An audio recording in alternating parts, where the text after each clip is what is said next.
Hi hello friends, welcome to Jai Sai vlogs.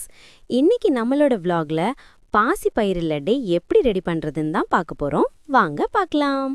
பாசிப்பயிறு லட்டு செய்வதற்கு தேவையான பொருட்கள்: 1 கிலோ பாசிப்பயிறு எடுத்துக்கோங்க, 1/2 கிலோ வெள்ளை சர்க்கரை எடுத்துக்கோங்க, நெக்ஸ்ட் ஒரு 100 கிராம் முந்திரி எடுத்துக்கோங்க, அப்புறம் ஒரு 1/2 கிலோ நெய் எடுத்துக்கோங்க. பாசிப்பயிரை நல்லா வறுத்துக்கோங்க. பேன்ல நல்ல கலர் சேஞ்ச் ஆகுற வரைக்கும் நல்லா வறுத்துக்கோங்க. அப்புறமா நான் மிஷின்ல கொடுத்து தான் அரைச்சிருக்கேன். நல்ல நைஸா அரைச்சு கொடுப்பாங்க.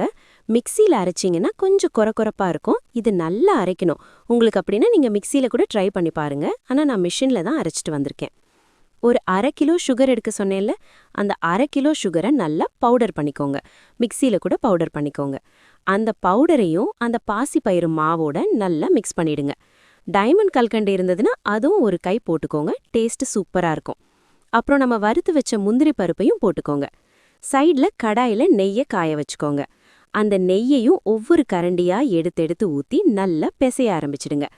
பாதியா பிரிச்சுக்கோங்க மாவை. கொஞ்சம் கொஞ்சமா மாவு எடுத்து அதுல நெய் ஆட் பண்ணிக்கோங்க. எல்லாத்தையும் நல்லா மிக்ஸ் பண்ணிக்கோங்க. மிக்ஸ் பண்ணதுக்கு அப்புறமா உருண்டை பிடிக்க ட்ரை பண்ணுங்க. பாருங்க, உருண்டை கொஞ்சம் கொஞ்சமா பிடிக்க வருது பாருங்க. இந்த மாதிரி தான் உருண்டை நல்லா அழுத்தி அழுத்தி பிடிக்கணும். பிடிக்க வந்துச்சுன்னா அதோட அவ்வளவுதான், அப்படியே பிடிச்சு நம்ம வச்சிட வேண்டியதுதான். பாருங்க, நான் பிடிக்கிறேன் பாருங்க. இந்த பாத்திரத்துல அடுக்கி வைக்கிறேன் பாருங்க. இப்படிதாங்க செய்யணும் இந்த பாசிப்பயிறு லட்டு. டேஸ்ட் அல்டிமேட்டா இருக்குங்க. என்னோட பசங்களுக்கு சாக்லேட்னா இந்த லட்டு தாங்க. நீங்களும் ட்ரை பண்ணிட்டு கமெண்ட்ல சொல்லுங்க ஃப்ரெண்ட்ஸ், எப்படி இருக்கும்னு. ஓகே, இந்த ரெசிபி பிடிச்சிருந்ததுன்னா நம்ம சேனலுக்கு லைக் பண்ணுங்க, ஷேர் பண்ணுங்க. அப்புறம் ஜெய் சாய் vlogsக்கு சப்ஸ்கிரைப் பண்ணுங்க. தேங்க்யூ. Bye bye.